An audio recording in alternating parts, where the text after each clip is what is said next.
आदरणीय दर्शकहरू नमस्कार। कार्यक्रममा यहाँहरूलाई हार्दिक स्वागत छ। म जगदीश खरेल। राजनीतिमा आरोह अवरोह उतार चढाव सबै हुँदा रहेछन्। सङ्घर्षको पर्याय पनि राजनीति हो, उपलब्धिको पर्याय पनि राजनीति हो, सडकसँगको जीवन पनि राजनीति हो, सत्तासँगको जीवन पनि राजनीति हो, सरकारसँग गाँसिएको जीवन पनि राजनीति हो। राजनीतिमा धेरै भोग्नुपर्छ, धेरै सहनुपर्छ, धेरै उपलब्धि पनि हासिल हुन्छन्, सबै कुरा हुन्छन्। त्यसैले होला नीतिहरूको राजा राजनीति भनिन्छ। सबै कुरा सम्भव छ राजनीतिमा, सबै कुरा जायज छ राजनीतिमा, यस्तो देखिन्छ। नेपाली राजनीति पनि यी सबै कुराहरूबाट परिचित छ र यो सँगसँगै हिँडिरहेको छ। हाम्रा नेताहरू पनि यो सँगसँगै बहिरहेका छन्। मुलुकको सङ्क्रमण अन्त्य हुन सकेन। लामो समयदेखि राणाकाल हेरौँ, 7 साल पछिको परिवर्तन हेरौँ, पञ्चायतकालीन व्यवस्था हेरौँ, 46 साल पछिको व्यवस्था हेरौँ र 62-63 को जनआन्दोलन पछिको अवस्था हेर्दा पनि, यो पछिल्लो दशक हेर्दा पनि नेपाली राजनीतिमा रहेको यो सङ्क्रमणले चाहिँ उन्मुक्ति पाउन सकेन। राजनीतिक स्थायित्वको खोजीमा हामी छौँ। कम्तीमा राजनीति स्थायी प्रक्रिया, स्थायी बाटोमा अगाडि बढ्यो भने मुलुकको समृद्धि हुन्छ कि भनेर विज्ञहरू बेला बेलामा भन्ने गर्छन् र नेपाली राजनीतिका पण्डितहरू पनि र राजनीतिक कर्मीहरू पनि यो कुरालाई सायदै महसुस गर्छन् उनीहरूले पनि। पछिल्लो समयमा आज म यो हट सिटमा नेपाली राजनीतिका धेरै आरोह अवरोह सँगसँगै बगेर आत्मसात गर्दै अगाडि बढिरहनुभएका एकजना नेतासँग कुरा गर्नेछु, जो राष्ट्रिय प्रजातन्त्र पार्टीको अध्यक्ष पनि हुनुहुन्छ। राष्ट्रिय प्रजातन्त्र पार्टी जुन 62-63 पछि जुन राप्रपा नेपालको हैसियतमा जनआन्दोलनले थिची मिची किची धुलो बनाएको शरीर टकटक्याउँदै 4-5 सिट ल्याएर नेपाली जनता सामु आफ्नो फरक दर्शन, फरक आस्था, फरक विचारसहित आएको थियो। त्यो पार्टी संविधान सभाको दोस्रो निर्वाचनसम्म आइपुग्दा आफूलाई एउटा अब्बल पार्टीको रूपमा नेपाली जनता सामु, नेपाल राष्ट्र सामु हामी केही गर्छौँ भनेर आयो। तर स्थानीय तहको पहिलो र दोस्रो चरणको निर्वाचनको नतिजा हेर्दाखेरि फेरि निराशाजनक अवस्था रह्यो। यसरी पार्टीभित्रकै अनि स्वयं राप्रपाका अध्यक्ष कमल थापाको जीवनकै आरोह अवरोह किन र कसरी भइरहेका छन्, उहाँले के महसुस गरिराख्नु भएको छ। आजको हट सिटमा राप्रपा अध्यक्ष कमल थापा हुनुहुन्छ। स्वागत छ तपाईँलाई। हस्, धेरै धेरै धन्यवाद। सन्चै हुनुहुन्छ? हस्, ठिक छ। यो राजनीति गर्नु भनेको पनि र राजनीतिज्ञको जीवन भनेको पनि साँच्चीकै अघि मैले भनेको जस्तै हो, आरोह अवरोह उतार चढाव चलिरहन्छ। अब मानिसको जीवन नै सङ्घर्षपूर्ण रहेको हुन्छ र त्यसमा पनि राजनीतिक क्षेत्र अझ बढी जटिल र सङ्घर्षपूर्ण रहेको हुन्छ। त्यस कारणले गर्दाखेरि आरोह अवरोह यसको स्वाभाविक पाटो हुन् भन्ने मलाई लाग्छ। प्रश्न चाहिँ तपाईँको जीवनको अवरोहको, राजनीतिक अवरोहको क्षण 62-63 को जनआन्दोलन, त्यसपछि गणतन्त्र आएसँगै तपाईँलाई लागेको दाग नै त्यो मोमेन्ट, त्यो क्षणहरू तपाईँको अवरोहको एक्सट्रिम अवस्था हो या त्योभन्दा अगाडि पनि थियो? 46 सालको परिवर्तनमा पनि केही अवरोहको अवस्था हामीले भोगेकै हौँ। स्वाभाविक रूपले 62-63 को परिवर्तनको समयमा हामी एउटा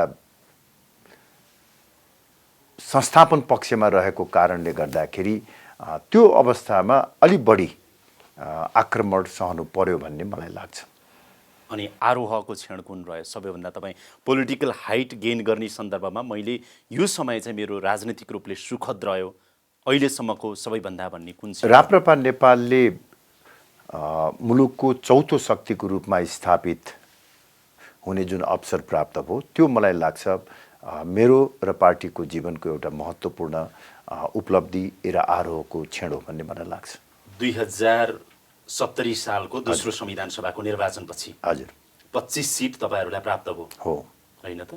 त्यो धेरै थियो। हो, त्यो सम्मानजनक हामीले प्राप्त गर्यौँ, किनभने जुन तर सबै समानुपातिक थियो। सबै समानुपातिक थियो, तर केही करिब आधा दर्जन जति दोस्रो भयो भन्ने कुरा चाहिँ नगरौँ। अत्यन्तै सम्मानजनक मत प्राप्त गरेका थियौँ। त्यो त नगरौँ, जित तपाईँको त्यति थियो। हो। स्थानीय तहको पहिलो र दोस्रो चरणको चुनाव, समग्र स्थानीय तहको चुनाव हेर्दाखेरि के समीक्षा गर्नुभयो अहिले आएर तपाईँले कि जुन खालको निराशाजनक सिट तपाईँहरूले प्राप्त गर्नुभयो, यो निराशाजनक नै हो या राप्रपाको हैसियत अनुसार स्वाभाविक हो? अब जुन किसिमको अपेक्षा गरिएको थियो, यद्यपि अपेक्षा हामीहरूको ठुलो थिएन, त्यो अनुपातमा यो परिणाम निराशाजनक नै भन्नुपर्दछ। खास गरी दुई पार्टी एक भइसकेपछि पार्टीका सहयोगी शुभचिन्तकहरूमा मात्र होइन, हाम्रा प्रतिस्पर्धीहरूमा पनि अब राप्रपा एउटा ठुलो शक्तिको रूपमा स्थापित हुन्छ भन्ने जुन आकलन गरिएको थियो, यो निर्वाचनको परिणामले त्यसलाई सम्भव देखाएन। यो निश्चय पनि हाम्रो निमित्त एउटा चिन्ताको विषय हो। किन यस्तो नतिजा आएछ? के समीक्षा गर्नुभयो तपाईँ? अब यसको एउटै मात्र कारण छैन, त्यसका धेरै कारणहरू चाहिँ हुन सक्छन् र यसमा हामीले अत्यन्तै गम्भीर र गहिरो ढङ्गबाट अध्ययन अनुसन्धान गर्नुपर्ने आवश्यक मैले देखेको छु। त्यही प्रयोजनको निमित्त पार्टीको केन्द्रीय कार्य सम्पादन समितिको बैठकले पहिलो चरणको निर्वाचन सकिने बित्तिकै महामन्त्री ध्रुवबहादुर प्रधानको अध्यक्षतामा एउटा अध्ययन अनुसन्धान समिति गठन पनि गरेको छ र त्यो बैठकमा प्राप्त भएका विवरणको आधारमा हामीले प्रारम्भिक आकलन गरेका छौँ, जसको आधारमा म के भन्न सक्दछु भने मुख्य रूपले राष्ट्रिय प्रजातन्त्र पार्टीको एजेन्डा बलियो भए तापनि, त्यो एजेन्डाको पक्षमा जनमत रहे तापनि, त्यो जनमतलाई भोटमा रूपान्तरण गर्न सक्ने सङ्गठनात्मक शक्ति हाम्रो अत्यन्तै कमजोर रहेछ भन्ने हामीले महसुस गरेका छौँ।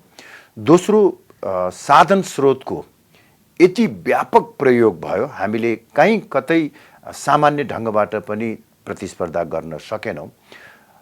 यसबाहेक केही सैद्धान्तिक, वैचारिक र राजनीतिक पक्षहरू पनि छन् र खास गरी राष्ट्रिय प्रजातन्त्र पार्टीको नीति, अडान र सिद्धान्तका बारेमा जुन योजनाबद्ध र सङ्गठित रूपले भ्रम सिर्जना भएको थियो, त्यो भ्रमलाई चिर्ने र निराकरण गर्न हामीले सकेनौँ, जसको परिणाम नकारात्मक हुन गयो भन्ने मलाई लाग्छ। यहाँले भन्न खोजेको कस्तो भ्रम थियो, के चिर्न सक्नु भएन? जस्तो अहिले पनि त्यो भ्रम छ, त्यो के हो भने राष्ट्रिय प्रजातन्त्र पार्टी हिन्दू राष्ट्रमा विश्वास गर्ने पार्टी, संवैधानिक राज संस्थामा विश्वास गर्ने पार्टी, कसरी यो गणतन्त्रात्मक र धर्मनिरपेक्ष संविधानलाई स्वीकार गरिराखेको छ, कसरी यो संविधान कार्यान्वयन गराउने सरकारमा बेला बेलामा सहभागी हुन्छ, यो विरोधाभासलाई हामीले निराकरण गर्न सकेनौँ, एक भने। अर्को, खास गरी संविधान संशोधनको जुन दोस्रो विधेयक प्रस्तुत भएको थियो, त्यसको पक्षमा राष्ट्रिय प्रजातन्त्र पार्टी खडा भयो। राष्ट्रिय प्रजातन्त्र पार्टी जस्तो एउटा राष्ट्रवादी पार्टीले संविधान संशोधनको विधेयकमा किन साथ दियो? त्यसै गरी राष्ट्रिय प्रजातन्त्र पार्टीले आफ्नो सिद्धान्त एजेन्डालाई छोड्यो। यी भ्रमहरू जुन योजनाबद्ध रूपमा सङ्गठित रूपले प्रवाह गरिएको थियो, त्यसलाई हामीले समयमै त्यसको निराकरण गर्ने, त्यसलाई चाहिँ यथार्थ कुरा जनतालाई बुझाउन हामीले सकेनौँ र अहिले पनि त्यो हाम्रो निमित्त एउटा ठुलो चुनौतीको विषय चाहिँ रहि नै रहेको छ। आज अलिकति जनताको तर्फबाटै सोध्छु म विनम्रताका साथ यहाँलाई, यही भ्रमको कुरा अलिकति क्लियर गरौँ न आम जनतासम्म, हुन्छ? एकदम खुसी जात तयार छु। मैले यहाँलाई विनम्रताका साथ आरोप लगाएँ कि ६२-६३ पछि धुलो टकटक्याउँदै आएको पार्टी राप्रपा, अघि मैले भने नि राप्रपा नेपाल एकीकृत भएपछि राप्रपा बन्यो। अहिले यो पार्टीलाई तपाईँले फेरि पनि धुलोमै लगेर फाल्नुभयो। अब आफ्नो ढङ्गबाट व्याख्या विश्लेषण गर्न सकिन्छ। हामी फेरि एकपटक ठेस लागेर लडेका छौँ, यो चाहिँ म स्वीकार गर्दछु। तपाईँको कारण नै, कमल थापाको कारण नै राप्रपा फेरि धुलोमा गयो। होइन, म त्यो अब के अरे त्यो यो आरोप हो, यसका केही स्पेसिफिक उहरू चाहिँ आधारहरू छन् भने म त्यसलाई स्पष्ट पार्दै जान सक्छु। म अहिले यति मात्र चाहिँ के भन्न चाहन्छु भने हामी फेरि एकपटक स्थानीय तहको चुनावमा आउँदाखेरि ठेस लागेर लडेका छौँ। हामी समाप्त भएका छैनौँ, उठ्नै नसक्ने गरी हामी घायल भएका छैनौँ। हाम्रो पार्टीको सिद्धान्तको औचित्य र सान्दर्भिकता अहिले पनि कायम छ। विगतका त्रुटि र कमजोरीहरूलाई सच्याएर हामीले सशक्त ढङ्गबाट अगाडि बढ्न सक्यौँ भने फेरि पनि हामी गन्तव्यमा पुग्न सक्छौँ भन्ने आत्मविश्वास मसँग त्यो छ। हिम्मत र त्यो साहसको म पनि सम्मान गर्छु तपाईँको। त्यो साहस र हिम्मत तपाईँसँग छ। तर तपाईँले हिन्दू धर्मको नाउँमा धोका दिनुभयो, तपाईँले राजाको सन्दर्भमा धोका दिनुभयो। किनभने संविधानमा त तपाईँले हस्ताक्षर गर्नुभयो होला फरक मत सहित, त्यो आफ्नो पाटो छ, संविधान जारी होस् भन्ने तपाईँको मान्यता थियो। बारम्बार पटक पटक केपी ओलीको सरकारमा, प्रचण्डको सरकारमा हुँदा अहिले शेरबहादुर देउवाको सरकारमा पनि जान खोज्नु, खुट्टा उचाल्नै खोज्नु त गलत भयो नि अध्यक्षज्यू। होइन, वास्तवमा यो तपाईँले बडो राम्रो प्रश्न चाहिँ गर्नुभयो। वास्तवमा यो प्रश्नको निराकरण जरुरी छ। तर ममाथि जुन किसिमको आरोप लगाइएको छ, सत्ता मोहको सिद्धान्त छोडेको आरोप लगाइएको छ, यो आरोप सुन्दाखेरि मलाई धेरै ठुलो पीडा हुन्छ। हेर्नुहोस्, म तपाईँलाई एउटा प्रश्न गर्न चाहन्छु। राप्रपा हिन्दू राष्ट्रको पक्षधर पार्टी हो, राष्ट्र संस्था पक्षधर पार्टी हो। संविधान बनिसकेपछि हामीले के गर्नु पर्थ्यो? संविधानलाई च्यातेर जङ्गल जानु पर्थ्यो? होइन। संविधानलाई स्वीकार गरेर संविधानकै परिधिभित्रबाट आफ्नो एजेन्डा स्थापित गर्ने बाटो हामीले अवलम्बन गर्यौँ। त्यो बाहेक अर्को कुनै बाटो छैन। हामीले आफ्नो सिद्धान्त स्थापित भएन, त्यसको पीडा त्यसको लागि हामीले अन्तिम समयसम्म सङ्घर्ष गऱ्यौँ। तपाईँ केपी ओलीको पालामा उपप्रधान तथा परराष्ट्र मन्त्री हुनुभयो। प्रचण्डको पालामा करिब 2 महिना जति उपप्रधान तथा स्थानीय विकास मन्त्री, सङ्घीय मामिला तथा स्थानीय विकास मन्त्री हुनुभयो। त्यति बेलाको उपप्रधानमन्त्री कमल थापाले यो संविधानलाई मान्छ, यो संविधानको कार्यान्वयन गर्ने सरकारमा छ र त्यो सरकारको दायित्व संविधानको कार्यान्वयन गर्नु हो। तपाईँ धर्मनिरपेक्ष, सङ्घीयता मागेको सङ्घीय लोकतान्त्रिक गणतन्त्र नेपालको उपप्रधानमन्त्री तथा परराष्ट्र र स्थानीय विकास यता पनि बन्नुभयो। भनेपछि तपाईँले धर्मनिरपेक्षता पनि मान्नुभयो। सरकारको तर्फबाट भन्दैछु है म, तपाईँ राप्रपाको तर्फबाट भनिनँ मैले। मान्नुभयो, निरपेक्षता पनि मान्नुभयो, सङ्घीयता पनि मान्नुभयो, गणतन्त्र पनि मान्नुभयो र त्यसको कार्यान्वयन गर्ने जिम्मेवारी त तपाईँको काँधमा हो नि। त्यति बेला कहाँ गयो तपाईँको हिन्दू राष्ट्र, कहाँ गयो गणतन्त्र, बताइदिनुहोस् त। म यहाँलाई प्रश्न पारौँ। जुन दिन संविधान जारी भयो र संविधानलाई हामीले आलोचनात्मक समर्थन गर्यौँ, त्यही दिन हामीले संविधानको शपथ खाएका छौँ। शपथ खाएका छौँ र शपथ खाइसकेपछि यो संविधानलाई हामीले मानेका मात्र छौँ। संविधानमा हामी सहमत छैनौँ। संविधानका कार्यान्वयन गर्ने दायित्व तपाईँको छ। कारण धर्मनिरपेक्षता तपाईँ उपप्रधानमन्त्री हुँदा त कार्यान्वयन गर्नु पर्यो नि सर। होइन, सुन्नु न, परेन? यो तपाईँको के भने हामी सरकारमा गए पनि नगए पनि, हामी संविधानलाई हामीले स्वीकार गरे तापनि नगरे तापनि गणतन्त्र, धर्मनिरपेक्षता र सङ्घीयता मुलुकको राष्ट्रिय यथार्थ हो कि होइन? राष्ट्रिय यथार्थ हो। त्यो हो भने तपाईँले आत्मसात किन गर्नु भएन? गरेको छु। आज भन्नुहोस् न त, अब गणतन्त्र मुलुकमा आइसक्यो, अब मुलुकमा धर्मनिरपेक्षता छ, अब मुलुकमा सङ्घीयता छ, यही नै हामी मान्छौँ र यही नै कार्यान्वयन गर्छौँ भन्नुहोस् न। होइन, म त्यो भन्दिनँ, हिचकिचाहट छ? त्यो म भन्दिनँ। होइन, सुन्नु, म खालि तपाईँको भ्रमलाई के निराकरण गर्न खोज्दछु भने यसमा कन्ट्राडिक्सन छैन। म खालि यति मात्र के भन्न खोजिरहेको छु भने जसरी यो संविधानमा गणतन्त्र, धर्मनिरपेक्षता र सङ्घीयता लेखिएको छ, त्यसै गरी यो संविधानको अर्को धारामा विचार स्वतन्त्रताको ग्यारेन्टी गरेको छ। अर्थात् मैले मेरो फरक मान्यता बोकेर हिँड्न पाउने अधिकार दिएको छ। तर सरकारको मन्त्रीको हैसियतमा तपाईँलाई छैन। यो संविधान कार्यान्वयन गराउनु तपाईँको कर्तव्य हुन्छ। म त्यसमा आउँछु। जसरी विचार स्वतन्त्रताको अधिकार दिएको छ, त्यसै गरी यो संविधानले पार्टी प्रतिबन्ध नलाग्ने व्यवस्था गरेको छ। यो संविधानले आवधिक निर्वाचनको व्यवस्था गरेको छ र यो संविधानले कुनै पनि विषय अपरिवर्तनीय भनेको छैन र जनताको अभिमत प्राप्त गरेर सरल र लचक ढङ्गबाट संविधान संशोधन गर्न सक्ने अधिकार मलाई दिएको छ र जनताको मैले विश्वास प्राप्त गर्न सकेँ भने यही संवैधानिक परिधिभित्रबाट म आफ्नो एजेन्डा स्थापित गर्न सक्छु। यो कुरालाई मनमा राख्दै मैले रोजेको बाटो के हो भने केवल हिन्दू राष्ट्र र राज संस्थाको माला जपेर मात्रै अब राष्ट्रिय प्रजातन्त्र पार्टीले भोट पाउन सक्दैन। भोट नपाइकन संविधान संशोधन गर्न सकिँदैन। जब म हिन्दू राष्ट्रको एजेन्डा लिएर जान्छु, जनताले मलाई भन्छन् कि हिजो संविधान निर्माण गर्ने बेला अर्कै थियो, अब जनताले मसँग खानेपानी माग्छ, जनताले मसँग विकास माग्छ, जनताले मसँग बाटो माग्छ, रोजगारी माग्छ। त्यसको निमित्त हामीले सरकारलाई उपयोग गर्ने हो। अब तपाईँको कुरा तपाईँलाई यहाँ रोकौँ म, तर तपाईँको अनुमान त गलत साबित गरिदिए जनताले। 2070 सालको संविधान सभाको दोस्रो निर्वाचनमा 25 सिट, त्यो पनि समानुपातिकबाट गाईको नाउँमा र हिन्दू धर्मको नाउँमा केही राज संस्थाको नाउँमा प्राप्त गरेको राप्रपा अनि त्यसको अध्यक्ष कमल थापाले अहिले जे अनुमान गर्नुभएको छ ती सबै कुरा दाउमा राख्नुभयो। जनताले भोट दिँदा त स्थानीय तहको चुनावमा दिएनन्, तपाईँलाई गलत साबित गरे। तपाईँले एकदम राम्रो प्रश्न गर्नुभयो, किनभने तपाईँ जस्तो मान्छेमा पनि यो भ्रम छ कि सरकारमा जानु भनेको सिद्धान्तलाई परित्याग गर्नु हो। वास्तवमा त्यो होइन। म त अर्को पनि एउटा तपाईँलाई उदाहरण दिउँ। अहिलेको संविधानले 3 तहको एकछिन स्थानीय तहको कुरा गर्दाखेरि 3 तहको सरकारको परिकल्पना गरेको छ, केन्द्र, प्रदेश र स्थानीय। यो स्थानीय पनि सरकार हो, संविधान बमोजिमको स्थानीय सरकार हो। यदि हामीले आफ्नो एजेन्डा स्थापित नहुन्जेलसम्म सरकारमा जाँदै नजाने कसम खाने हो भने स्थानीय चुनाव किन लड्ने? स्थानीय सरकारमा किन जाने?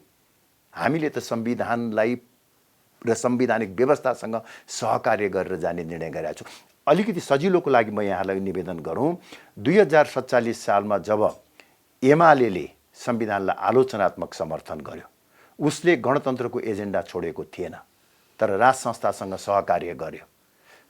राजा ज्ञानेन्द्र राजा हुँदाखेरि माधव नेपालले दाम राखेर दर्शन गर्नुभयो। जब अनुकूल परिस्थिति आयो, ऊ गणतन्त्रको पक्षमा खडा भयो। म पनि शक्ति आर्जन गर्दै जान्छु, सरकार र यो व्यवस्थालाई प्रयोग गरेर पार्टी बलियो बनाउने काम गर्छु। र त्यो अवस्थामा स्वाभाविक रूपले जब म बलियो हुन्छु, जनताको मत पाउँछु, मैले किन हिन्दू राष्ट्र स्थापना गर्न सकिनँ? तर अघि तपाईँले भन्नुभयो नि राज संस्था र हिन्दू राष्ट्रको चाहिँ नि माला जपेर अब नहुने रहेछ। त्यो मात्र गरेर हुँदैन, त्यो मात्र गरेर रहेछ। खानेपानी र विकासका नि कुरा गर्नुभयो भन्नुभयो नि, तर त्यो कुरा तपाईँको कुरा जनताले मानेनन्। कम्तीमा कमल थापाले म भन्दैछु त्यसको परिणाम भोग्नुभयो अहिले। म आउँदैछु दाजुजी।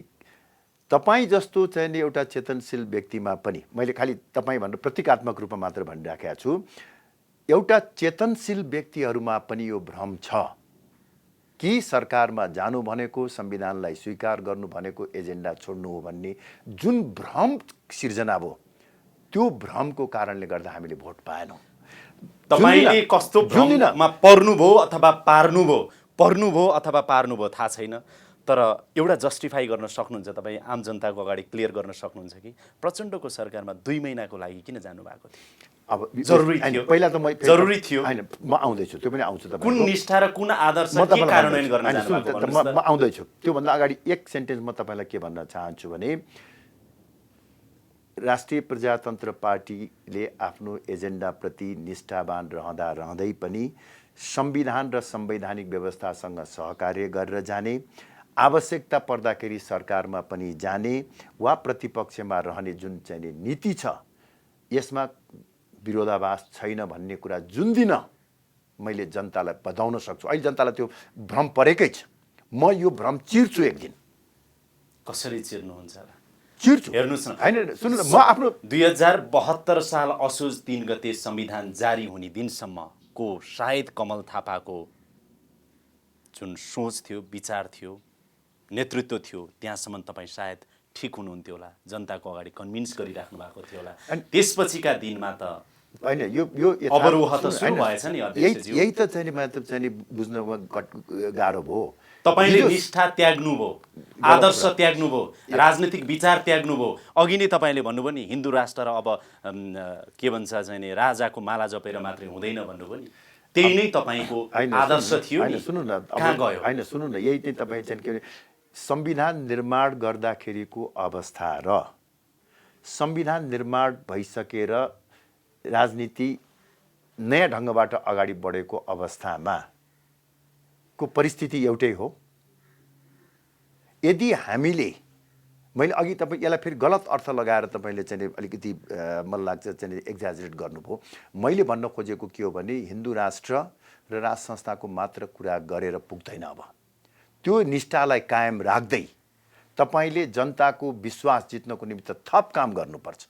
अब हामीले भ्रष्टाचारको विरुद्धमा आवाज उठाउन सक्नुपर्छ। त्यसको लागि सत्तामा जानुपर्छ, त्यसको लागि झन्डा भएको गाडी हल्लाउँदै हिँड्नुपर्छ, त्यसको लागि मन्त्रालयमा जानुपर्छ, 2-4 लाख रुपियाँ बजेट भयो भने कार्यकर्तालाई दिनुपर्छ। नेपाली राजनीतिको अवस्था त यही हो नि, सिधा बताउन जनतालाई के भयो। हैन, तपाईँ चाहिँ के भने राष्ट्रिय प्रजातन्त्र पार्टी सरकारमा गएको मात्र कुरा गर्नुहुन्छ।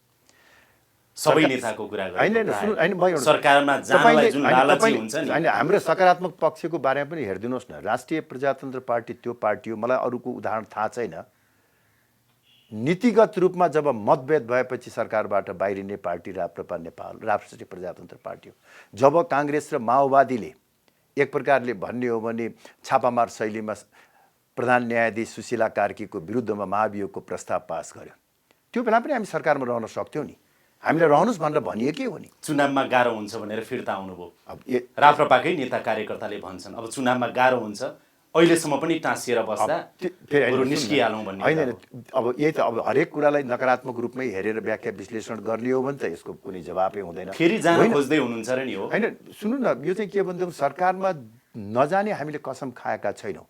र एउटा कुरो तपाईँले के बुझ्नु पर्यो भनेदेखि राष्ट्रिय प्रजातन्त्र पार्टी संविधान र संवैधानिक व्यवस्थासँग सहकार्य गरेर जाने नीति अवलम्बन गरेको कारणले गर्दा आवश्यकता पर्दा हामी सरकारमा जान्छौँ।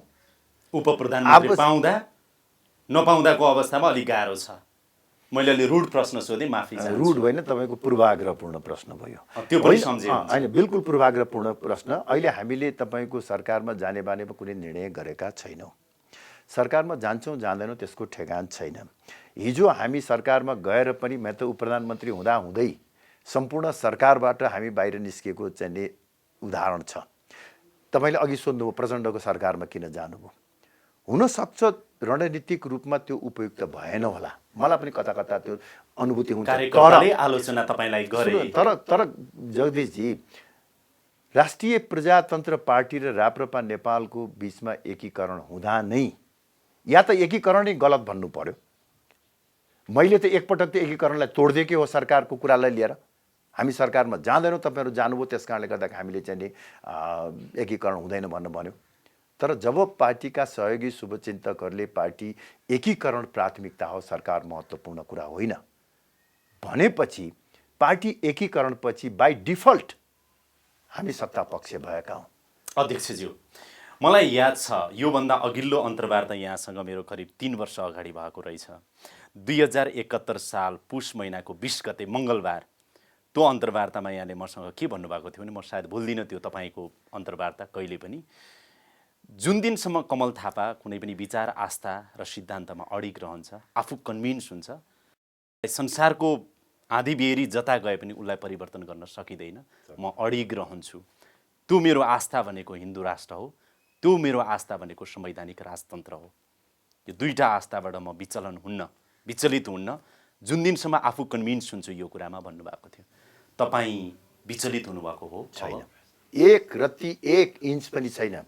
र हेर्नुहोस्, म यतिसम्म चाहिँ तपाईँको दृढताका साथ भन्न सक्दछु कि अहिले पनि नेपालको निमित्त सबै धर्मका बीचमा समानता र सबै धर्मका बीचमा स्वतन्त्रता कायम राख्दै नेपाललाई हिन्दू राष्ट्र बनाउनु पर्छ भन्ने पक्षमा म यहाँलाई नम्र आरोप लगाउँ, भन्नुहोस्। सत्ताको खेलमा हिन्दू राष्ट्र र संवैधानिक राजतन्त्रलाई दाउमा हाल्नुभयो।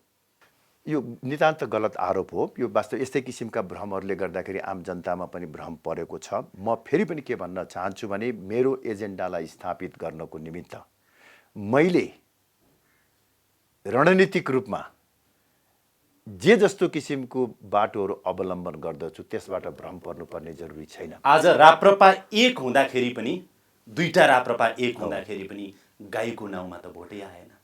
अनि भोट आउने नआउने त त्यो विभिन्न भनेको कारण हिन्दू राष्ट्रको नाममा भोट आएन। होइन सुन्नु न, भोट आउने नआउने कुरा त विभिन्न कारण छ। हामी चाहिँ नि 64 सालको चुनाव सिधा छ, जनताले भोट दिए भोट आउँछ, नभए आउँदैन। होइन, जनताले पत्याए भोट आउँछ, नभए आउँदैन। हो त। जनताले माने भोट आउँछ, नभए आउँदैन। हिन्दू राष्ट्र र राज संस्था कमल थापाले छोडे, त्यसकारण अब कमल थापालाई हाल्नुभन्दा त कमल थापा र चाहिँ एमाले ओली र चाहिँ प्रचण्डमा के फरक छ? यस्तै किसिमको चाहिँ नि भ्रम सिर्जना गरिएको हुनाले हो। कहाँ छोडेमा हामीले भोटको कुरा गर्नु छ। भोट त 64 सालमा पनि हामीले गाई र के अरे हिन्दू राष्ट्र र राज संस्था कुरा लिएर गयो नि। किन त्यो बेला भोट आएन?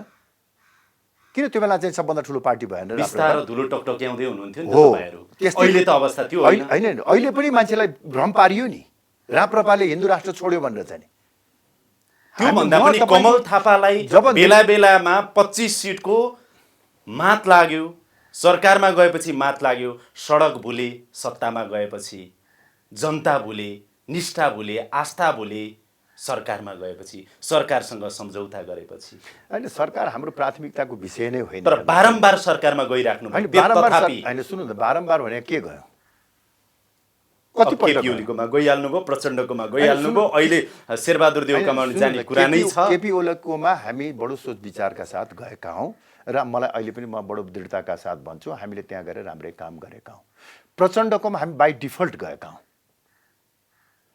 हाम्रो कुनै चाहिँ चोइसले भन्दा पनि पार्टी एकीकरण भइसकेपछिको परिस्थितिमा हामी गएका हौँ। अहिले जाने नजाने हामी निर्णय गरिसकेका छैनौँ। जान पनि सक्छौँ, म भन्दिनँ हामी चाहिँ सरकारमा नजाने कसम खाएका छौँ। म खालि यति मात्र के दोहोऱ्याउन चाहन्छु, दोहोऱ्याउन मात्र होइन 1000 पटक भन्न चाहन्छु र ढिलो चाँडो जनतालाई विश्वास दिलाएर छाड्छु। किनभने मेरो भित्र आत्माको कुरा मलाई मात्र थाहा हुन्छ कि भगवान्लाई थाहा हुन्छ। तपाईलाई र भगवान्लाई थाहा भएर पनि भने जनतालाई थाहा हुनु पर्यो नेताको हिसाबमा। किनभने कमल थापा त नेता हो नि, कुनै पार्टीको अध्यक्ष हो नि, कुनै विचार आस्था बोकेको हो नि, तपाईलाई मात्रै थाहा भएर भएन। थाहा हुन्छ, कति बेला थाहा हुन्छ भने नि, जब तपाईँलाई म एउटा उदाहरण दिउँ, जब तपाईँ गाडी चढेर कहीँ गइराख्नु भएको हुन्छ, बिचमा बाटो खराब भएपछि ड्राइभरले डाइभर्सनबाट लान्छ नि, हो त्यो डाइभर्सनमा जाँदाखेरि तपाईँलाई भ्रम के परिराखेको छ भने ड्राइभरले गलत बाटोबाट लगिदियो। जब उ फेरि डाइभर्सन छोडेर मूल बाटोमा आउँछ त्यो बेलामा तपाईँलाई लाग्छ कि ड्राइभरले बुद्धिमानी गरे रहेछ। कमल थापाको बारेमा त्यही हुन्छ। तर डाइभर्सन दायाँतिरबाट थियो, तपाईँले बायाँतिर एरो देखाएर डाइभर्सन यताबाट भनेर खोलामा लगेर हाल्नुभयो कि भनेको जस्तो भयो कि। पार्टी राप्रपा स्थानीय तहको चुनावमा डाइभर्सन त डाइभर्सन, त्यो सङ्केत जुन हुन्छ नि डाइभर्सनको सङ्केत दिने, त्यो चाहिँ दायाँ हुनुपर्ने ठाउँमा बायाँतिर भयो कि जस्तो भयो। त्यो भ्रम हो, त्यो भ्रम निराकरण हुन्छ, चिन्ता गर्नुपर्छ। सम्भवतः प्रदेश र सङ्घको चुनाव हेर्नुपर्छ।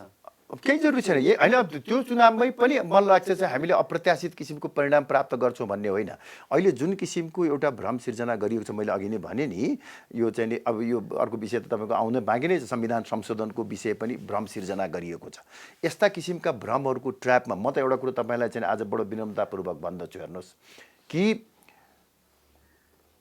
जसरी एउटा चाहिँ नि राष्ट्रवादी शक्तिको उदय भइराखेको थियो, हिन्दू राष्ट्र र राज संस्थाको एजेन्डा बोकेको शक्तिको निर्माण भइराखेको थियो, त्यसबाट त्रसित भएका चिन्तित भएका व्यक्तिहरूले यो शक्तिलाई समाप्त पार्नको निमित्त सबभन्दा पहिला यो पार्टीको नेतृत्व कमल थापाको चरित्र हत्या गर्नको निमित्त यो योजनाबद्ध र सङ्गठित रूपमा गरिएका आरोपहरू हुन्। उनीहरूले के बुझेका छन् भने कमल थापालाई समाप्त पार्ने बित्तिकै राष्ट्रिय प्रजातन्त्र पार्टी तासको घर ढले जस्तो ढल्छ। म यो हुन दिन्न। यो उनीहरूले उक्साएर तपाईँलाई सत्तामा लगेका त होइन नि? होइन, आफै जानु होइन, हामीले आलोचना त्यहीबाट भयो तपाईँको कि? मैले भने जहाँसम्म केपी ओलीको सरकारको कुरा छ, हामी धेरै सोच विचार गरेर गएका हौँ। प्रचण्डको सरकारमा बाई डिफल्ट गएका हौँ। अब शेरबहादुरजीको सरकारमा जाने बारेमा हामीले धेरै कुरा विचार गरेर मात्रै जान्छौँ। मैले एउटा प्रश्न गरेँ नि, अब बारम्बार पञ्चायतकालदेखि अहिलेसम्म सत्तामा जान सधैँ हतारिने, सधैँ लालसा व्यक्त गर्ने कमल थापाको चरित्र छ भन्ने कुरा चाहिँ जुन अब त्यो सत्य हो, हल्ला हो, जे हो, कतिपय कुराले देखाउँछ पनि सायद कतिपय भ्रम पनि होला, त्यो चिर्नुपर्ने चाहिँ तपाईँको चुनौती छ, यो त मान्नुहुन्छ? मान्दछु। मैले धेरै भ्रमहरू परेको छ, जहाँसम्म चाहिँ नि पञ्चायतको अब त ख्याल गर्नु पर्यो। सुन्नु, पञ्चायतदेखि अहिलेसम्मको उसमा केवल सरकारमा जानको निमित्त लालयित हुन्छ भन्ने यो आरोप नै मलाई लाग्छ मिथ्या हो, यो भ्रम हो। म त त्यो तर तपाईँ भाग्यमानी पनि हो, भाग्यमानी पनि हो, बारम्बार सरकारमा गइराख्न पाउनु भाग्यमानी मात्रै होइन, मलाई कर्मशील पनि हो। होइन, मेरो आफ्नो तपाईँको भाग्यको कुरा पनि हुनसक्छ, मेरो आफ्नो निष्ठाको कुरा पनि हुनसक्छ, मेरो आफ्नो क्षमताको कुरा पनि हुनसक्छ। पञ्चायतको अन्तिम दिनमा पनि म सरकारमा थिएँ। बहुदल आएपछि सबभन्दा पहिलो पटक प्रधान के अरे मन्त्री हुने व्यक्ति पनि मभन्दा सिनियर धेरै नेताहरू हुनुहुन्थ्यो, तर कमल थापा नै सबभन्दा पहिलो पटक बहुदल आएपछि, त्यो पनि कानुन तथा संसदीय व्यवस्था मन्त्रीको रूपमा म सरकारमा गएँ। गणतन्त्र आइसके पछाडि पहिलो उप प्रधानमन्त्री हुने सौभाग्य मैले पाएको छु। मैले यसलाई दुरुपयोग गरेको छैन। मात्र के भयो भनेदेखि सायदै तपाईँले अब भ्रम छ भनेर तपाईँले सुरुवात गरेपछि मैले यो प्रश्नहरू सोधेको, ताकि आम जनताको अगाडि स्पष्ट होस्। हिन्दूवादी धेरै जनता छन्, राज संस्थाप्रति आस्था राख्ने पनि जनताहरू छन्, अथवा तपाईँले भनेको जस्तो विकास प्रेमी जनताहरू पनि छन्। मात्र हिन्दू राष्ट्र र चाहिँ राज संस्थाकोबाट प्राप्त गरेको राप्रपाको चाहिँ 25 सिट अथवा अहिले एकीकृत राप्रपाको सहितको 37 सिटको विरासतको एक हिसाबले कमल थापाले दुरुपयोग गरिराख्नु भएको छ कि भन्ने सायद हिन्दूवादीहरूलाई, राजावादीहरूलाई परिरहेको होला।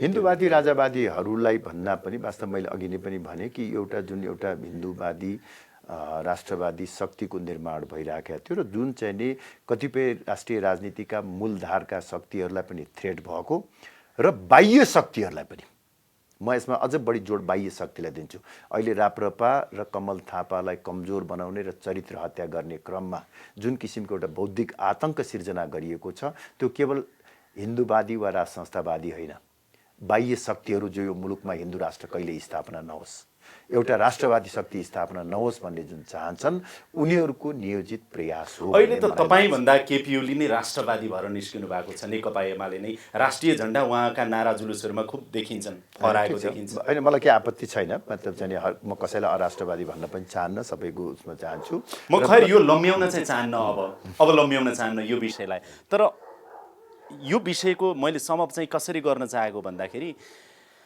कमल थापा जो आफ्नो विचार सिद्धान्त आस्थामा अडिग एउटा व्यक्ति, मैले भने नि जुन समयमा सायदै तपाईँ एक्लै र तपाईँका 2-4जना साथीभाइबाट 62-63 जनआन्दोलनपछि सुरु गरेको राप्रपाको अभियान एउटा ठुलो पार्टीको रूपमा यहाँसम्म आयो नि, त्यस्तो अडिग व्यक्तित्व, कस्तो धर्मनिरपेक्षता कार्यान्वयन गर्ने, गणतन्त्र कार्यान्वयन गर्ने, सरकारमा पटक पटक गएर यताको आस्था विचार सिद्धान्तमाथि कत्रो धोका भयो है भनेर सायद जनताले सोचेका होलान् के। यो मैले अन्तिम प्रश्न यसरी कसरी समअप गरौँ भनेदेखि हुन्छ नि, जहाँसम्म मेरो निष्ठाको कुरा छ, मेरो आफ्नो सिद्धान्तप्रतिको प्रतिबद्धताको कुरा छ, म तपाईँ र तपाईँ मार्फत लाखौँ नेपाली जनतालाई के विश्वास दिलाउन चाहन्छु भने त्यसबाट म 1 इन्च पनि विचलित भएको छैन। हो, मैले अहिले एउटा प्रयोग गरिराखेको छु, त्यो गलत रहेछ भन्ने चाहिँ महसुस होइन भएको छैन, रणनीतिक प्रयोग हो। यो प्रयोगलाई म अहिले अझै लजिकल एन्डमा पुर्याउन पाएको छैन। यदि यो प्रयोग असफल भयो भने स्वाभाविक रूपले मैले अर्को वैकल्पिक प्रयोग गर्नुपर्ने हुन्छ, तर सिद्धान्त र निष्ठा चाहिँ म त्याग्दिनँ। एउटा झड्का स्थानीय चुनावले दियो, स्थानीय चुनावको बाट पाठ सिकेका छौँ हामीले, तर यसका धेरै कारण छ। मैले अघि नै भने यही मात्र कारणले गर्दाखेरि मैले यो चाहिँ नि परिणाम यस्तो आयो भनेर म भन्दिनँ। तर के भनेदेखि हुन्छ नि, निश्चय पनि यसबाट हामीले पाठ सिक्नुपर्छ। यसलाई हामीले केही समय अझ प्रयोग गरेर हिँडौँ भन्ने म चाहन्छु। यो प्रयोग असफल भयो, बारम्बार प्रयोग भयो भने स्वाभाविक रूपले जनताले यो कुरालाई स्वीकार गरेनन् अथवा मैले जनतालाई कन्भिन्स गराउन सकिनन् भने मैले एक कदम पछाडि हट्नै पर्छ र नयाँ रणनीतिक प्रयोग गर्नुपर्छ।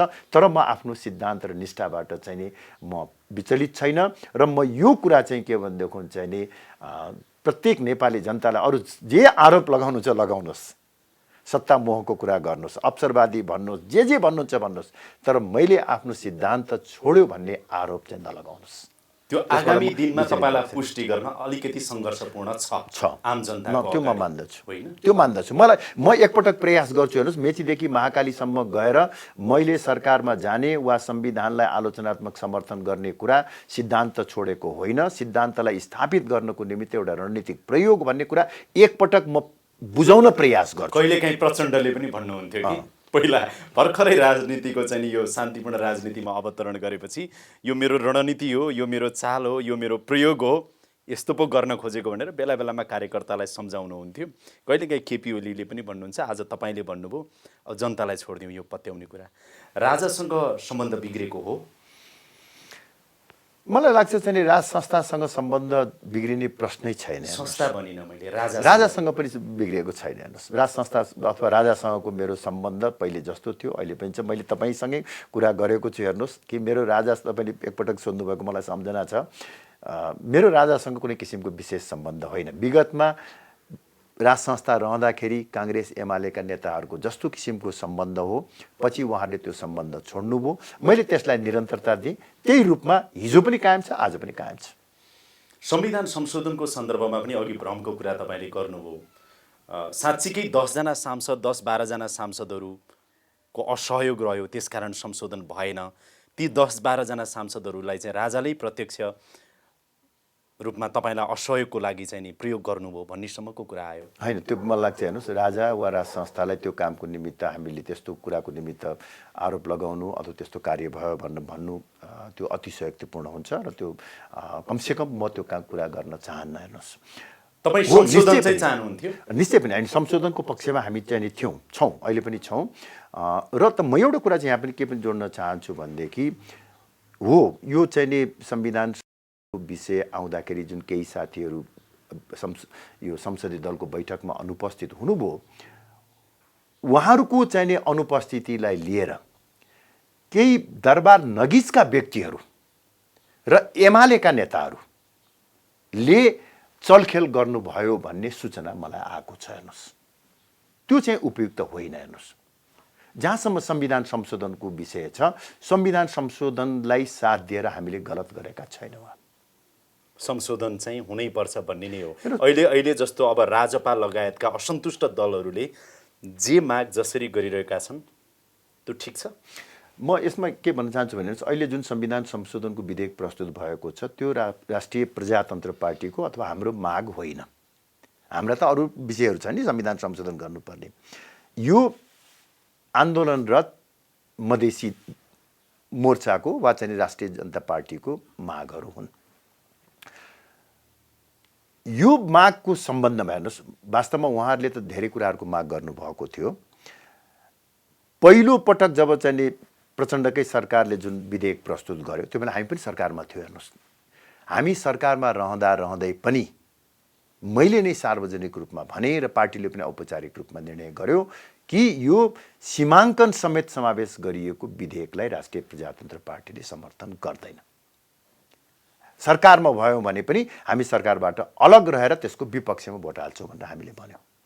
र अहिले जुन संविधान संशोधनको विधेयक जुन प्रस्तुत गरिएको छ यसमा सीमाङ्कनको विषय छैन र अन्य विषयहरू पनि परिमार्जनका साथ चाहिँ प्रस्तुत गरिएको हुँदा यो राष्ट्रियलाई अहित हुने खालको छैन भन्ने हाम्रो दृढ विश्वास छ। यही कारणले गर्दा हामीले साथ दिएका। तपाईँहरूको यो सोचको कारण राप्रपाको कतै न कतै बचे खुचेको राष्ट्रवादी धार, त्यो धार पनि एमालेतिर ढल्कियो र राप्रपा राष्ट्रवादी शक्ति हो र अब त एमाले हो भनेको जस्तो पनि देखियो र त्यसबाट पनि अलिकति घाटा लाग्यो। हेर्नुहोस्, यो पनि तपाईँको के भनेदेखि हेर्नुहोस्, वास्तवमा अब कुन पार्टी र कुन नेतृत्वले राष्ट्रवादी धारलाई सही ढङ्गबाट समातेको छ भन्ने कुरा तत्कालको घटनाक्रमबाट मात्रै मूल्याङ्कन सही हुँदैन।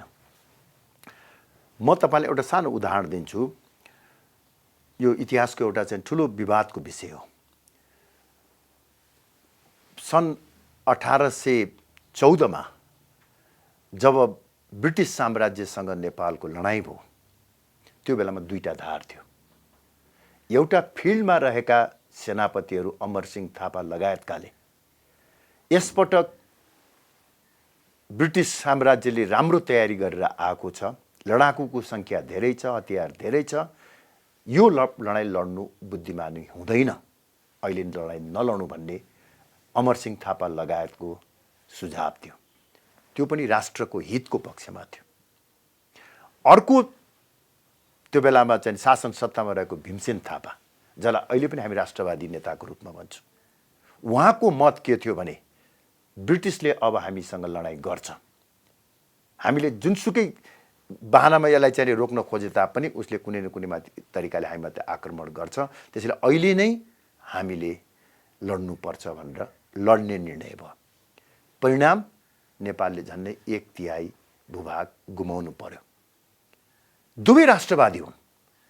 अहिले यो उदाहरण मैले यस कारण दिएको हुँ, हेर्नुहोस्, मलाई चिन्ता के छ तपाईँको भनेदेखि मधेसमा एउटा सानै भए पनि यो मुलुकलाई टुक्र्याउनु पर्छ भन्ने विखण्डनकारी शक्तिको जन्म भएको छ, क्रियाशील र अहिले सानो छ।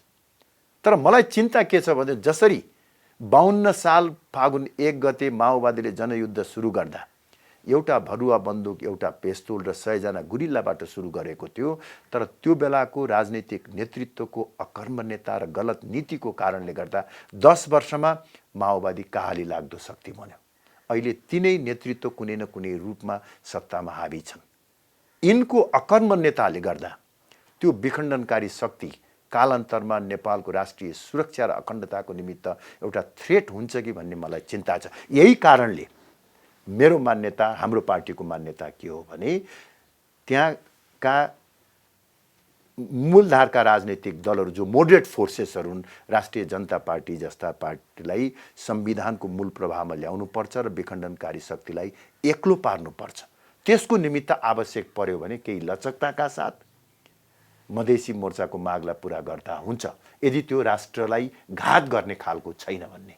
यो अहिले आएको संशोधन तपाईलाई घात हुने खालको जस्तो लागेको छैन? लागेको छैन कि मात्रै होइन, म त यो विषयमा घन्टौँ बहस गर्न तयार छु जोसुकै नेताहरूसँग पनि। यसमा 5 वटा विषय समावेश भएका छन्। त्यो विषयतिर चाहिँ नजाउँ, किनभने यो व्यापक चर्चा भइरहेको छ। अहिले जुन संशोधनको कुराहरू आयो, सरकारले प्रस्ताव लगेको छ, राष्ट्रलाई घात हुने खालको छैन भनेर कमल थापा भन्नुहुन्छ। त्यसकारण यो संशोधन हो, संशोधन, तर त्यस पछाडि फेरि संशोधन जुन गरिएको छ त्यसमा चाहिँ हामीले छलफल गर्न बाँकी छ। हेर्नुहोस्, खैर यो मधेसको सन्दर्भमा त तपाईँ र म बसेर तपाईँसँग म विवाद गर्न चाहन्न, खैर त्यो हेरौँला। तर कन्जर्भेटिभ शक्तिहरू चाहिँ राष्ट्रवादी हुन्छन् भन्ने मात्रै चाहिँ होइन, होइन होइन कन्जर्भेटिभ शक्ति भन्नुहोस् वा चाहिँ नि यो मध्यबाट अलिकति दक्षिणतर्फको शक्ति भन्नुहोस्, यो स्वभावैले चाहिँ नि राष्ट्रवादी हुन्छ। तर आज यही त मैले भने नि, आज राप्रपालाई यदि कन्जर्भेटिभ शक्ति मान्ने हो भनेदेखि एमाले बढी राष्ट्रवादी भएरको जस्तो देखियो। अनि मैले अघि नाराले हो, हल्लाले हो, मैले अघि नै भने नि, झन्डाले हो, अनि मैले अघि नै भने नि अमरसिंह थापा र भीमसेन थापाको बीचको जुन कुरा मैले भने, हामीले अहिले हामीलाई चाहिँ के लागेको छ भने राष्ट्रिय जनता पार्टी लगायतका मधेसी राजनीतिक दलहरूलाई केही लचकताका साथ मूलधारमा ल्याउनु चाहिँ राष्ट्रवादी हो भन्ने हामीलाई लाग्छ। हेर्नुहोस्, मैले यहाँ जोड्न खोजेको के भने अघि तपाईँले हिन्दू राष्ट्र र धर्मनिरपेक्ष हिन्दू राष्ट्र र राज संस्था भनेर तपाईँले सत्तासँग कतै न कतै सम्झौता गर्नुभयो कि भनेर मैले विनम्र आरोप लगाएँ। यता जुन राष्ट्रवादी छवि तपाईँहरू बनाउन खोजिराख्नु भएको थियो र तपाईँले इतिहासदेखिको जुन विरासत हामी राष्ट्रवादी हौँ भन्ने थियो त्यो पनि यता गुमाउनु पर्यो भन्ने मैले दोस्रो नम्बर होइन, यो पनि तपाईँको अहिले व्यापक रूपमा चाहिँ नि चर्चामा छ, एक प्रकारले चाहिँ नि भ्रम नै छ। र त्यो एमाले अहिले जुन किसिमको योजनाबद्ध र सङ्गठित रूपमा त्यो धारलाई प्रतिनिधित्व गरिराखेको छ त्यो अहिले प्रिभेल गरेको छ। त्यसले तपाईँहरू ओजेलमा केही होइन, निश्चय पनि परेको छ, किनभने हामीले अहिले एमाले लिएको धार राष्ट्रवादी धार हो वा राप्रपाले लिएको धार राष्ट्रवादी धार हो। धार दुवै राष्ट्रवादी हुन्, तर समय काल परिस्थिति अनुसार कुन चाहिँ उपयुक्त राष्ट्रवादी धार हो भन्ने कुरा को चाहिँ मलाई लाग्छ अब त्यो त भविष्यले मात्र बताउने कुरा। तराईमै एमाले मय हुन थालेको जस्तो देखियो 2 नम्बर प्रदेशलाई छोड्ने हो भने। हेर्नुहोस् त, हो त। होइन, अर्को कुरा नि जस्तो राष्ट्रिय प्रजातन्त्र पार्टी दुईटा राप्रपा एक भएपछि एकीकृत जुन राप्रपा बन्यो, यो जसको अध्यक्ष तपाईँ हुनुहुन्छ राप्रपाको, पार्टी एक भएको साबित जनता सामु राष्ट्र सामु गर्न सक्नु पनि भएन तपाईँहरूले राम्रोसँग। होइन, वास्तवमा के भने यो पार्टी एकीकरण गर्दाखेरि हाम्रा 2टा चुनौतीहरू थिए। एउटा सैद्धान्तिक चुनौती, त्यसलाई हामीले सजिलैसँग पार गऱ्यौँ। मलाई चाहिँ बढी चिन्ता त्यसमा थियो, त्यसमा सहमति कायम हुँदैन कि भन्ने। किनभने 10 वर्षसम्म गणतन्त्रको पक्षमा रहेको, गणतन्त्रलाई भोट हालेको पार्टीलाई फेरि राज संस्थाको पक्षमा ल्याउनको लागि सजिलो हुँदैन कि भन्ने मलाई लाग्थ्यो। त्यो त गाह्रै भएन नि, तपाईँ आफै गणतान्त्रिक व्यवस्था र सरकारमा गइसकेपछि मन मिलिहाल्यो होला नि। फेरि मैले घाउ लगाएँ है, सरी। अनि घाउ भन्दा नि तपाईँको के भने अब जुन के अरे व्यक्ति अथवा जुन चाहिँ नि पार्टीले जुन एजेन्डाको निमित्त आफ्नो जीवन उत्सर्ग गरेको छ, त्यो व्यक्तिको चाहिँ नि नियतमाथि बारम्बार जब चाहिँ नि गलत ढङ्गबाट प्रहार हुन्छ, त्यो बेलामा पीडा हुन्छ। हेर्नुहोस्, राष्ट्रिय प्रजातन्त्र पार्टी र राप्रपा नेपालको बिचमा एकीकरण गर्दाखेरि हामीले किन आवश्यक थियो, कि कसले हामीलाई चाहिँ बाध्य तुल्याएको थियो र हामीले यो राजासहितको प्रजातन्त्र वा हिन्दू राष्ट्र लिएर जानुपर्छ भनेर? यो त हाम्रो कन्भिक्सनको कुरा थियो नि, हामीले उहाँहरूसँग मानेनौँ। जब यदि हामीलाई त्यो बाटो छोड्नु थियो भने त्यो यो त स्वर्णिम अवसर थियो नि, पार्टी एकताको नाउँमा हामीले त्यसलाई छोडिदिउँ भन्न सकिन्थ्यो नि। तर यसमा के हुन्छ भने कि तपाईँ बेस्ट गर्नुहोस् कि तपाईँ डिफ्रेन्ट गर्नुहोस्। बेस्ट गर्न त तपाईँ सक्नुहुन्न, किनभने काङ्ग्रेसको पोजिसनमा राप्रपा पुग्न सक्दैन, एमालेको पोजिसनमा अहिले राप्रपा पुग्न सक्दैन। डिफ्रेन्ट गऱ्यो भने फरक पहिचान, फरक धार सधैँ बाँचिराख्छ राजनीतिमा पनि। होइन नि, हेर्नुहोस्, हामीले यो पार्टीको स्थापनाको औचित्य र आधार नै वैकल्पिक मार्गचित्र र वैकल्पिक विचार हो। त्यस कारणले गर्दाखेरि मलाई लाग्छ के भनेदेखि यो तपाईँको फरक धार भनेको राज संस्था नै हो, तपाईँको फरक धार भनेको हिन्दू राष्ट्र नै हो। त्यसले नै तपाईँलाई बचाइराख्छ। अनि यसलाई कसरी हामीले बुझ्नुपर्छ भने राष्ट्र निर्माणमा सबै पार्टीहरू प्रतिबद्ध छन्, त्यसमा म कसैप्रति शङ्का गर्न चाहन्न। तर राष्ट्र निर्माणको एउटा बाटो छ जसको प्रमुख संवाहकका रूपमा काङ्ग्रेस, एमाले, माओवादीहरू छन्। उहाँहरू राष्ट्र निर्माणको निमित्त आफ्नो धर्म, संस्कृति र परम्परालाई नष्ट गर्नुपर्छ भन्ने ठान्नुहुन्छ। उहाँहरू राष्ट्र निर्माणको निमित्त आफ्नो इतिहास र परम्परागत संस्थाहरूलाई समाप्त पार्नुपर्छ भन्ने ठान्नुहुन्छ र त्यो आधारमा मात्रै नयाँ नेपालको निर्माण हुन सक्छ भन्ने उहाँहरूको मार्गचित्र हो। मेरो मार्गचित्र फरक के हो भने नयाँ नेपाल भन्नुहोस् या बलियो नेपाल भन्नुहोस्, एउटा समृद्ध नेपाल बनाउनको निमित्त आफ्नो धर्म, संस्कृति, परम्परा र इतिहासप्रति गर्व गरेर पनि गर्न सकिन्छ भन्ने मान्यता हो। तर त्यो तपाईँका आफ्नै साथीहरूले तपाईँलाई पत्याएनन्। लोकेन्द्र बहादुर चन्द अहिले पनि कतै न कतै असन्तुष्ट हुनुहुन्छ तपाईँदेखि। प्रकाश चन्द्र लोहनीले त छोडेर हलो लिएरै जानुभयो राप्रपा राष्ट्रवादी। केशर बहादुर विष्टले अलि पहिल्यै छोड्नुभयो तपाईँलाई, सायद पद्मसुन्दर लावतीले पनि छोड्नु भएको थियो। हेर्नुहोस् त। होइन, सुन्नुहोस् न, अब यो चाहिँ के भनेदेखि चाहिँ नि यो भनेर तपाईँ के पुष्टि गर्न खोजिराख्नु भएको छ? विचार र आस्थामा तपाईँले घात गर्नुभयो, राज संस्था र हिन्दू राष्ट्रमा कमल थापाले घात गर्नुभयो, उहाँहरूले त्यसै भन्नु। होइन, सुन्नु न, अब उहाँहरूको बारेमा म टिका टिप्पणी गर्न चाहन्न। हेर्नुहोस्, होइन, सुन्नु न, अब जुन कस्तो यो चाहिँ नि विडम्बना चाहिँ नि, तर तपाईँहरूले चाहिँ नि यो यसको पछाडिको चाहिँ उनी मैले बुझ्न सकेको छैन कि जुन व्यक्तिले गणतन्त्रको पक्षमा आफ्नो हातले भोट हाल्यो, जुन व्यक्तिले हस्ताक्षर गरेर नारायणीमा रहेको राजालाई नागार्जुन जानको निमित्त बाध्य तुल्यायो, त्यो व्यक्ति र मेरो बिचमा तुलना गर्नुहुन्छ। अनि उसले लगाएको आरोपलाई चाहिँ मैले यो बुझ्नै सक्दिनँ कि अब त्यस कारण गर्दा यी सब कुरा पनि म जान्न चाहन्न। मैले अघि नै यो कुरा सम्भव गरिसकेको छु। होइन, साट्ने होइन, म त के भने अब तपाईँ गणतन्त्रतिर, उहाँ राज संस्थातिर। होइन, सुन्नु, अब यो आम जनतामा किन चाहिँ नि भ्रम पर्यो भन्ने कुरा त तपाईँहरू जस्ताले त्यो मान्यतालाई व्यापक रूपमा प्रचार गरिदिएपछि, मैले अघि नै भने तपाईँलाई दोष लगाएको होइन, यहाँ योजनाबद्ध र सङ्गठित रूपमा काम गर्ने एजेन्टहरू छन् जो कमल थापाको चरित्र हत्या गर्न चाहन्छन्, जो एउटा हिन्दूवादी राष्ट्रवादी शक्तिको रूपमा स्थापित हुँदै गएको राष्ट्रिय प्रजातन्त्र पार्टीलाई ध्वस्त पार्न चाहन्छन्। त्यसको एजेन्टको रूपमा आज धेरै प्रयोग भइराखेका छन्।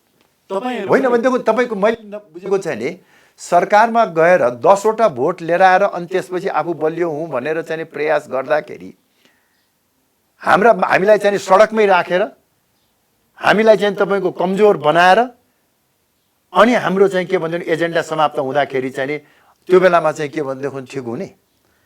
अध्यक्षज्यू, तपाईँहरू पनि यस्ता एजेन्ट राख्नुहुन्छ अरू पार्टीहरू समाप्त गर्न?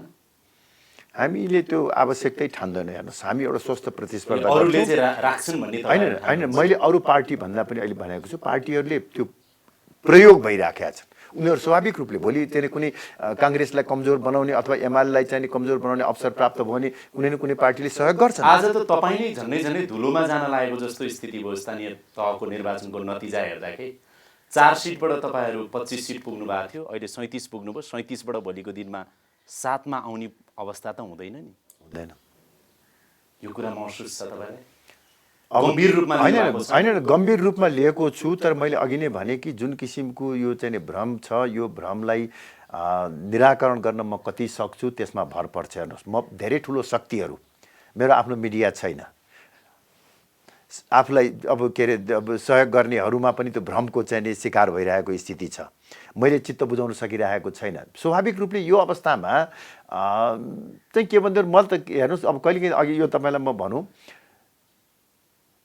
कहिलेकाहीँ चाहिँ मलाई चाहिँ म आफैमा पनि विकल्प चाहिँ सोच्न थाल्छु कि किन यो सायद चाहिँ आफ्नो यो निष्ठाप्रति को प्रतिबद्धताले पनि हुनसक्छ चाहिँ छोडिदिनु जस्तो लाग्छ कहिलेकाहीँ। त्यो भनेको राजनीतिबाटै अलग हुँ भन्ने लाग्छ। किन म जुन कामको निमित्त म चाहिँ प्रयोग भइराखेको छु, जसको निमित्त मैले यो काम गरिराखेको छु, त्यसले नै शङ्का गर्छ भने राजनीति नै मात्र मेरो जीविका उपार्जनको त बाटो होइन। म बडो सिरियसली कहिलेकाहीँ म सोचिराखेको हुन्छु त खालि के भन्दैन तपाईँको कतै यो तपाईँको सेन्टिमेन्टल ब्ल्याकमेलिङ त होइन? जनताले सेन्टिमेन्टल ब्ल्याकमेलिङ होइन, खालि मलाई तपाईँको देशभरिका लाखौँ कार्यकर्ताहरू जसले चाहिँ म माथि धेरै ठुलो भरोसा गरेका छन्, उनीहरूलाई धोका हुन्छ भन्ने कारणले मात्रै म चाहिँ तपाईँको यो बिडुम समातेर भइहाल्छ। हेर्नुहोस्, होइन तपाईँको के भनेदेखि मैले पर्याप्त प्राप्त गरिसकेँ। व्यक्तिगत रूपमा मैले चाहिँ धेरै अब चाहिँ आकाङ्क्षा राख्नुपर्ने जरुरी छैन। तर के भन्दा एकपटक म चाहिँ यो प्रयोग गरौँ भन्ने मेरो चाहिँ ऊ चाहिँ हो। हेर्नुहोस्, आगामी राजनीति कसरी अगाडि बढ्ला? समयमै दुईटै चुनाव होला माघ 7 भित्र हुन्छ भन्ने मलाई लाग्छ। त्यसको निमित्त अहिले जुन किसिमबाट अगाडि बढिराखेका छ र राजनीतिक दलहरूको प्रतिबद्धता छ, त्यो आधारमा मलाई लाग्छ माघ 7 गते चुनाव हुन्छ भन्ने लाग्छ। कुनै भ्याकुम फेरि त क्रिएट हुँदैन माघ 7 पछि? अब नेपालको राष्ट्रिय राजनीतिमा धेरै एउटा विश्वास गर्नै नसकिने घटनाहरू पनि भएका छन्। त्यसकारणले गर्दाखेरि त्यो हुँदै हुँदैन त भन्न सक्दिनँ। तर अहिलेसम्मको घटनाक्रम र परिस्थितिलाई हेर्दाखेरि मलाई लाग्छ त्यसमा शङ्का गर्नुपर्ने ठाउँ छ जस्तो लाग्दैन। संसदको आयु थपिन्छ कि? थप्न सक्ने अवस्थै छैन। यदि एमाले राप्रपा तपाईँहरू सबै मिल्नुभयो भने त थप्न सकिन्छ। होइन, अब तपाईँको असंवैधानिक तरिकाले जाने हो भने त बेग्लै कुरा हो। तर सर्वोच्च अदालतको पहिले नै स्पष्ट फैसला छ, जनताको अरू कुरामा संशोधन गर्न सकिन्छ, तर जनताको म्यान्डेट लिने विषय चाहिँ परिवर्तन हुन सक्दैन भनेर संविधान सभाको चाहिँ म्याद बढाउने बेलामै चाहिँ सर्वोच्चले प्रष्ट रूपमा फैसला दिइसकेको हुँदाखेरि संविधान संशोधन गरेर जनताले म्यान्डेट दिने अधिकारलाई चाहिँ खोज्न सकिँदैन। निर्वाचन आयोगले बारम्बार भनिरहेको छ कि निर्वाचन सम्बन्धी कानुन बनाऊ, क्षेत्र निर्धारण चाहिँ नि कम्तीमा साउन 15 भित्र गरिसक निर्वाचन क्षेत्र भनेर। सरकार उदासीन जस्तो देखिन्छ। होइन, सरकार उदासीन हो, तर यो निर्वाचन आयोगको कुरा नपत्याउनुहोस्। हेर्नुहोस्,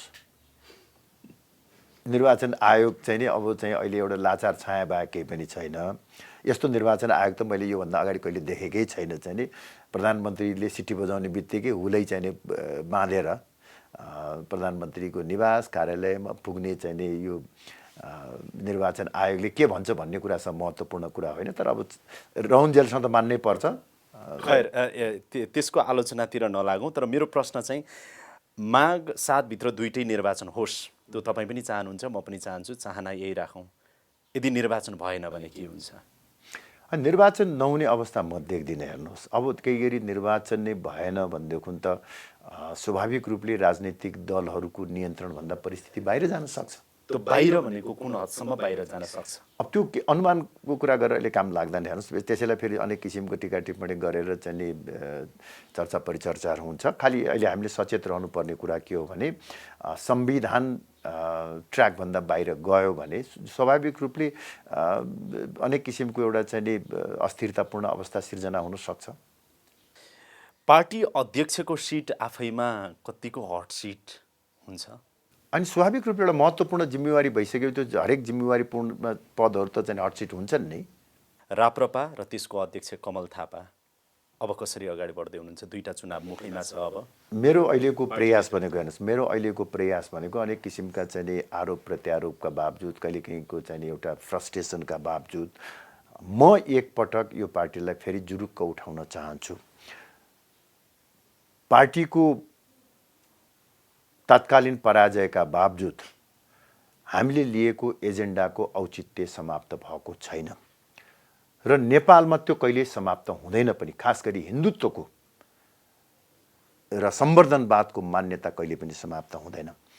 अहिले जुन किसिमको भ्रमहरू छन्, यो भ्रमलाई निराकरण गरेर जनताको विश्वास जित्नको निमित्त म आगामी दिनमा सङ्गठनात्मक र वैचारिक युद्ध स्तरमा तयारी गर्छु र एकपटक फेरि पार्टीलाई चाहिँ नि फेरि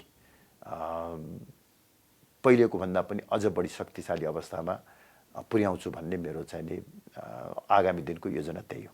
धेरै धेरै धन्यवाद। हस्, धन्यवाद मेरो पनि।